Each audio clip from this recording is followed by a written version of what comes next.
Salut Julien, comment ça va? Yeah, salut Seth, ça va bien toi? Ouais, ça va bien. On est dimanche, ça va toujours bien. C'est relax. En tout cas, Ouais. on espère que c'est relax pour vous aussi, là. Ah, moi je m'arrange pour jamais avoir trop d'obligations le dimanche, pour Oh être oui, honnête. c'est une bonne chose. La journée du sabbat, comme tu disais, hein. Ah ouais. Puis justement, on parlait de ça dans le dernier épisode du dimanche. On disait, on aimerait ça faire un mailbag, Mhm. avoir quelques questions, puis qu'on répond aux gens, en fait, sur c'est quoi leurs interrogations par rapport à n'importe quoi dans la ligue, que ce soit la NHL ou ailleurs en Europe. J'en ai des Ouais. bonnes questions aujourd'hui, fait que je voulais t'en partager quelques-unes, puis qu'on puisse Mhm. peut-être discuter, faire un petit épisode là-dessus. La première question, déjà, hein, je vais recommencer tout de suite, là. C'est Roger Saint-Arnaud qui demande: pensez-vous que le Canadien est suffisamment nanti en défensive, en fait, en termes de défenseur dans son pipeline, pour éventuellement se payer un attaquant de type All-Star? Puis je pense qu'on en a parlé avec Frank Well dernièrement. Mhm. Qu'est-ce qu'un All-Star? Peut-être déterminer, tu sais, c'est quoi un All-Star pour vrai là, dans la ligue maintenant? Ouais, c'est ça, ça dépend toujours un petit peu des définitions, là, tu sais. Ouais. Mais en général, en tout cas, j'ai tendance à croire que des vrais joueurs All-Star, il y en a à peu près une trentaine, peut-être on jusqu'à aller à 35, 36 là, au niveau de la Ligue nationale au complet. Incluant Donc, les gardiens. oui, c'est ça. OK. Mais il y en a de moins en moins Ouais. il y a pas vraiment, je pense qu'il n'y a pas Ouais. vraiment de gardien en ce moment qu'on peut qualifier à la limite de Ah, ce type. ouais. Je comprends ce que tu veux dire. Ouais. Qui sont dans fleur de l'âge, là, mettons, là, puis qui méritent vraiment ce titre-là Chesterkin. présentement. Chesterkin, peut-être.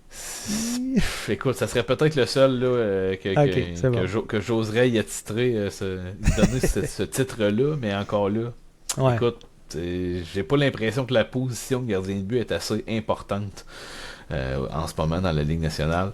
Puis on l'a vu, là, la Ligue nationale a tellement travaillé à mettre plus de buts, puis c'est ce qui Ouais. arrive. Fait que Mm. Fait c'est un peu. qu'automatiquement, ben, la défensive, ça devient plus difficile. Il y en a moins qui sont comme Ouais, qui se c'est démarquent, ça. disons là. Ouais. Fait que tu sais, c'est ça. Si on prend cette définition-là, honnêtement, avec les commentaires qu'on a eus de la part de Kent Hughes au cours des dernières entrevues là, qu'on a pu voir ici et là de sa part, euh, je doute fortement que ça va arriver. Je pense que je pense que Kent Hughes n'a pas le choix de rester à l'écoute, hein, Ouais. Ced, à ce Ouais. niveau-là. J'espère, Euh, Colin. Sauf que je ne crois pas que ce soit une priorité pour lui. Donc, dans cette optique-là, Ben, attends, là. Là, Julien, par exemple, ce qui me gosse là-dedans, là, c'est qu'on revient mhm, pareil comme avec Bergevin, là. C'est-à-dire, je veux pas me débarrasser de mes jeunes, je veux pas en perdre. Fait que si mhm, je veux pas en perdre, ben, j'ai peur d'aller chercher quelque chose, donc je vais chercher ouais, rien. Ou à euh, part Radulov là, qui vient de la KHL ou un gars qui sort de mhm. nowhere, là, tu vas pas aller rien chercher si t'es pas prêt à donner quelque chose, là, tu sais. En fait, c'est pas qu'il a pas été prêt à te donner jusqu'à maintenant, mais je pense qu'il a été très conservateur, c'est ce qu'il est allé chercher. Donc, Ouais. on parle de Kirby Duck, on parle de Alex Newhook. Mm. Tu sais, c'est là que j'ai pas l'impression qu'on s'en va vers un autre super vedette, tu sais. Ouais. Sean Monahan. Fait que, tu sais, le vrai All-Star, j'ai pas l'impression qu'il va arriver. Sauf que je serais pas surpris qu'on aille chercher un autre joueur dans la trempe tu sais, un autre choix de première ronde, mais pas Mm. nécessairement un top 2 ou le top 3 là, d'un des derniers pêchages. Mais je serais pas surpris que Kent Hughes essaie d'aller chercher un autre attaquant euh, de, de, de première qui a fait partie d'une des premières rondes là, des 2-3 dernières années quand même. Là. C'est bon ça. Puis tu sais, j'écoutais un show pas américain, anglophone récemment. Mhm. Puis c'était le fameux Greg Button qui s'excusait d'avoir oublié d'ajouter Ouais. Goulet comme le top 50 dans les jeunes de moins de 23 ans. Mhm. Puis moi, ça me fait toujours rire. C'est comme, ben ok, tu sais, t'es payé à longueur de la semaine pour juste faire ça. C'est ça ta job, Ouais. tu sais. Puis t'arrives pas à la faire la moitié moins bien de... En tout cas, peu importe. Fait qu'il s'excuse. Il s'excuse de ne pas avoir rajouté Goulet. Il s'excuse pas, par exemple, que Lane Hudson n'est pas dans sa liste des top 50. Il Non s'excuse plus. pas non plus de ne pas avoir mis Joshua Roy non plus là-dedans. Mhm. Par contre, il reconnaît que le potentiel est là pour un Joshua Roy de potentiellement devenir une star ou peut-être même une superstar dans le sens que Mhm. c'est lui qui va driver son équipe. Puis il voit pratiquement qu'il y a un potentiel plus haut que Suzuki. Qu'est-ce que tu penses de ça, toi? Ben écoute, je pense que c'est un joueur qui va maturer un peu comme le bon vin, là, Joshua Roy. Tu sais. Ouais. Plus il va acquérir d'expérience, plus il va vivre de situations de match différentes, plus il va. Surtout s'il continue à avoir la bonne attitude aussi, là, puis Ouais. il continue de travailler fort, parce qu'on sait que par le passé, il y a quand même eu certains moments où il était un petit peu moins. C'est ça, moins concentré à sa tâche, si on peut dire ça, si on peut dire ça gentiment. Au niveau junior, en fait, là, que c'est arrivé. Ouais. Mais depuis ce temps-là, écoute, j'ai l'impression que l'entraîneur là, qu'il y a eu à cette époque-là, lui a vraiment permis de comprendre l'importance de travailler fort, même si tu as beaucoup de talent. Puis c'est ce qu'il est en train de nous montrer, dans le fond. À chaque match, une petite progression de sa part. Oui, c'est bien entendu qu'il y a des matchs plus difficiles, là, on s'entend. Mais je crois fortement qu'il y a ce potentiel-là. C'est peut-être dans le sens, un peu comme Kirby Duck, comme on voit de Kirby Duck, là, malheureusement un peu trop blessé pour lui. Là. Mais Ouais. ce potentiel-là de vraiment alimenter deux autres joueurs et faire en sorte que les joueurs avec qui il joue sont meilleurs, peu importe qui ils sont. Ouais.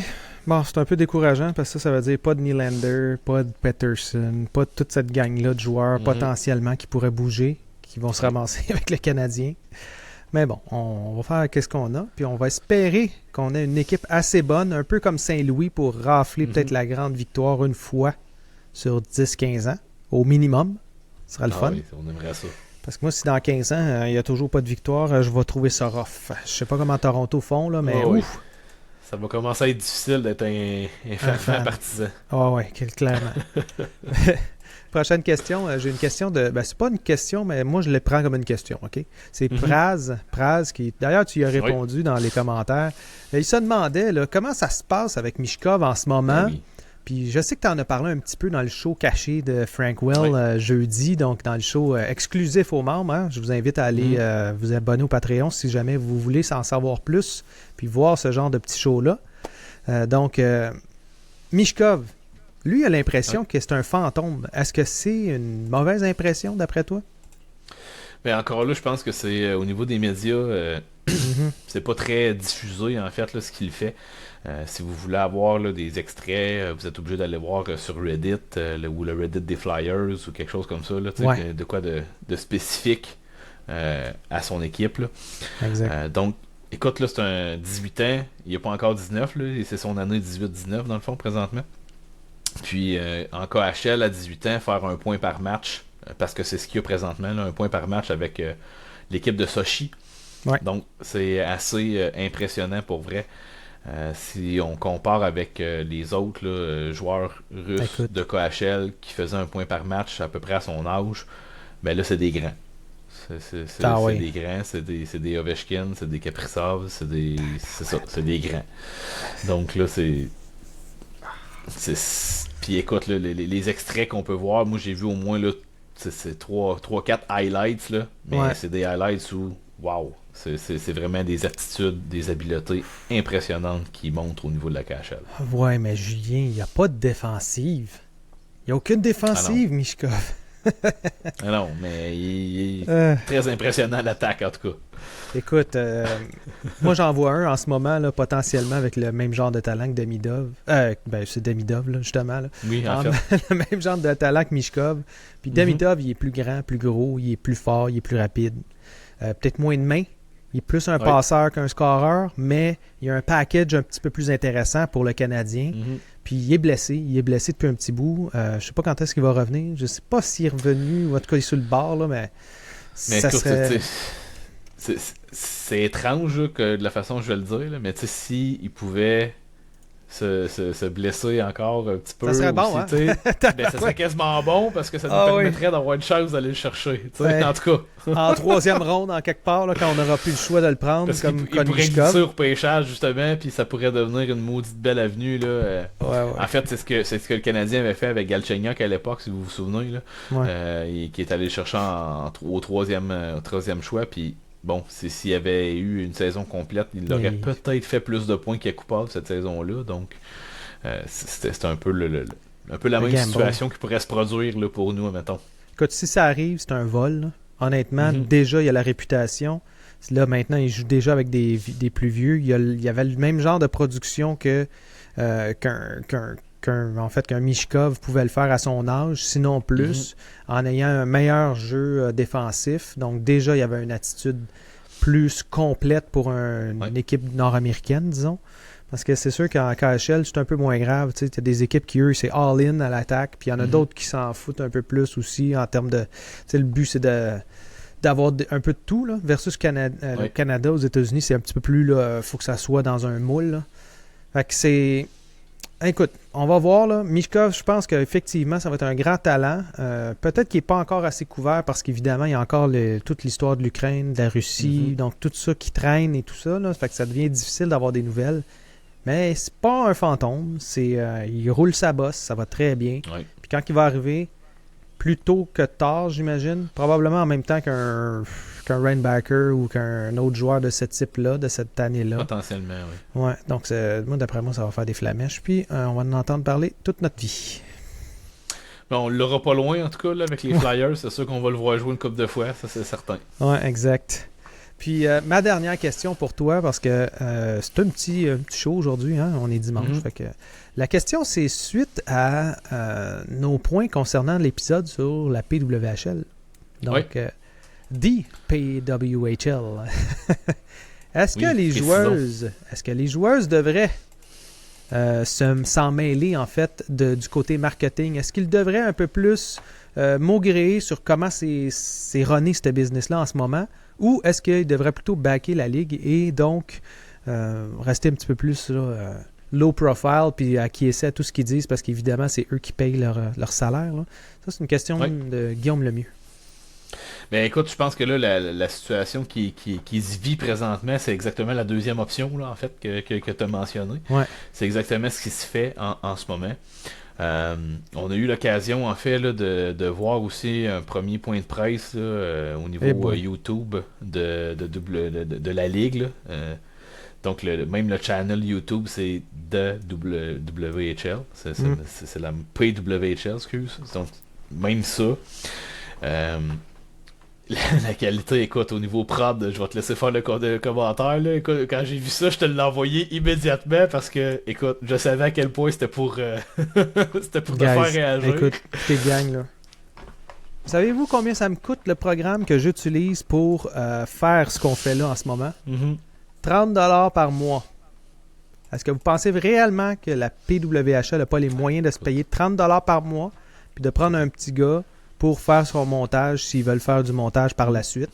Ou est-ce que vous pensez que c'est un peu trop cher pour eux autres parce que c'est une nouvelle ligue? Ça n'a aucun bon sens. On voyait en arrière, là, ils ont mis tu sais, là, sur les Zooms ou anciennement sur Skype. Là, dans Skype, c'était encore plus comme ça. Là, le faux background, puis là, ça coupe tous les cheveux. Fait qu'il a l'air d'avoir un cône-aide là, sur la tête là, parce que ça coupe. Puis là, tu te revires un peu, il ne détecte pas ton visage. Oui. Quand il ne détecte pas ton visage, tu disparais. Hey, c'était ça tout le long. C'était tellement déconcentrant que j'écoutais même pas ce qu'il disait.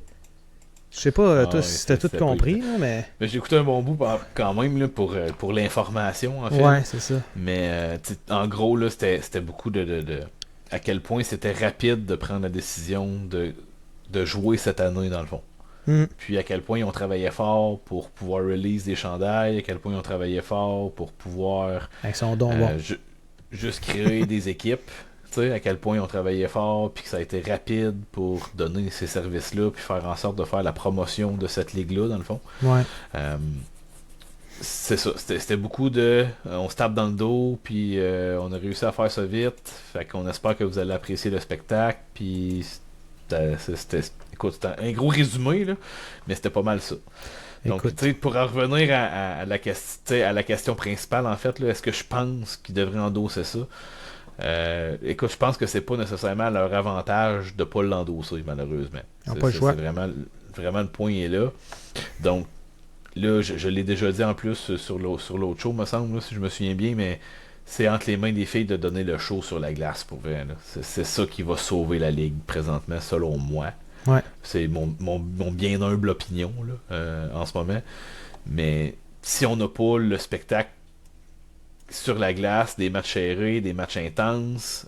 On n'a pas besoin de voir des mises en échec de fou, là, mais on a besoin de voir des beaux jeux offensifs, des beaux jeux de passe, des bons lancers, des belles arrêts, parce que les gardiennes de but, Dieu sait que au niveau flexibilité, réflexe, sont souvent super impressionnantes en fait. Donc, c'est ça qu'on a besoin de voir. Un méchant bon show sur la glace. Et là, ça va fonctionner. Ça, je suis convaincu, par exemple. J'ai l'impression que c'est plus le bouche à oreille qui va faire la job que le marketing qui est mis en place en ce moment. Puis tu sais, c'est plate pour les Daniel Sauvageau puis toute cette gang-là qui ont fait comme « Hey, on embarque dans le bateau, ça va être le fun, on va avoir comme une grosse équipe en arrière de nous autres qui nous aide. On part pas tout seul à ramer à travers le courant. » Malheureusement, ils se trouvent à ramer à travers le courant, mais en plus, ils ont du monde par rapport dans le bateau qui s'en va dans l'autre sens. Là. C'est comme, come on. Là. C'est l'impression que ça donne en ce moment, en effet. C'est un peu weird. Là.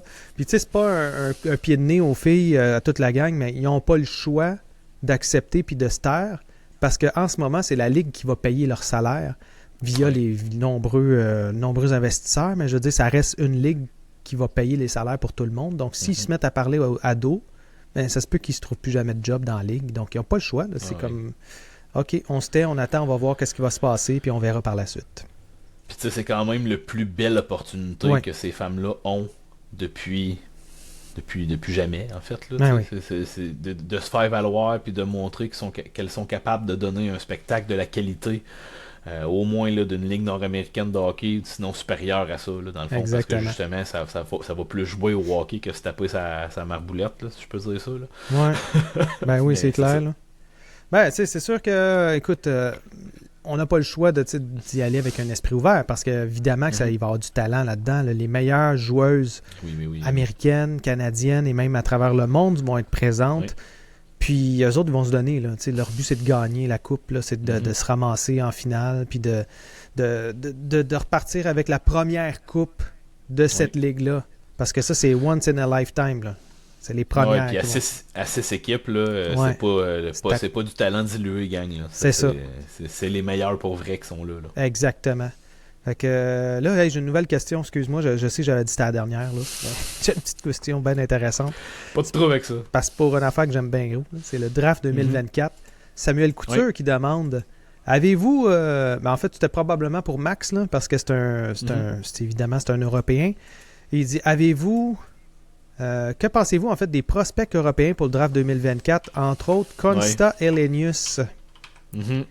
Puis là, c'est sûr, je te prends à brûle pour point, là, dans le sens qu'on n'a pas les stats à côté de nous autres sur les autres joueurs et tout ça. Là. Mais effectivement, Konsta Helenius, c'est un excellent prospect en ce moment. Puis, moi, je pense que ça va être un top 15. Belle ascension. Là. Ouais.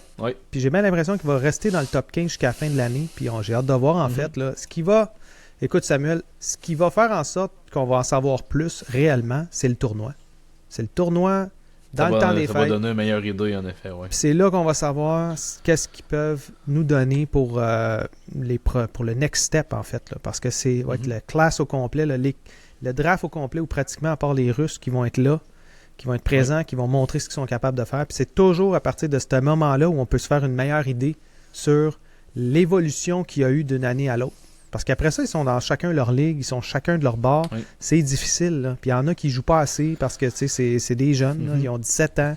Dans leur ligue, ils ne jouent pas... C'est des ligues qui veulent gagner pareil. C'est ça, exactement. Surtout en Europe, hein? On le sait. Là, la SHL, la NL, tout ça, c'est des grosses ligues. Puis eux, ils veulent gagner. Ils ne veulent pas rester dans le bas. Lui ici, là, il n'est pas dans une mauvaise ligue, la Liga, en fait. Là. Ouais. On va vous en reparler un de ces quatre, là, mais c'est l'équivalent de la SHL, mais pour la Finlande, plus spécifiquement. Finlande qui est un petit peu plus petit pays. Bon, c'est pas nécessairement le même niveau de jeu. Sauf que on a quand même un joueur qui a passé chez le Canadien, qui a joué là quelques matchs. Comme comparatif, M. Kotkaniemi.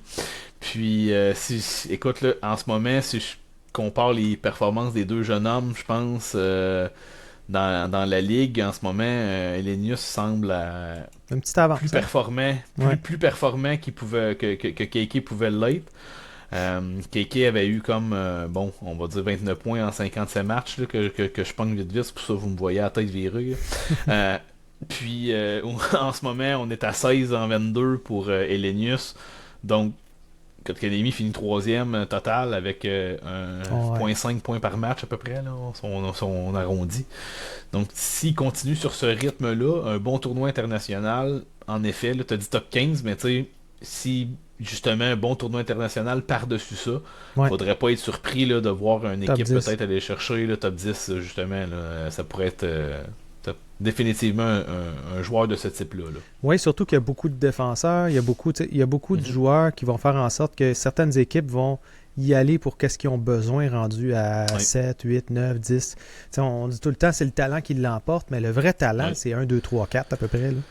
Oui. Attaquant droitier, 5 et 11, 17 ans, fait qu'il va peut-être finir 6 pieds 1 encore. Il y a un beau potentiel là, du côté d'Elenius, définitivement. Oui, exactement. C'est tout ce que j'ai pour vous autres aujourd'hui. Merci beaucoup de nous avoir écoutés. Ah oui. Merci de nous suivre. Puis effectivement, là, ça s'annonce bien pour le tournoi. J'ai bien hâte de voir ça aussi. C'est bientôt, hein? C'est dans à peu près un mois. Ah oui, ben oui. Écoute, ça, là, c'est le tournoi des vacances des fêtes. C'est ça qui est le plus trippant. Là. Ah ouais, c'est le fun. Avec un bon chocolat chaud. Exact. All right. Merci beaucoup, Julien. Merci la gang. À la prochaine. Merci Seb. Merci tout le monde. Bye bye. Salut.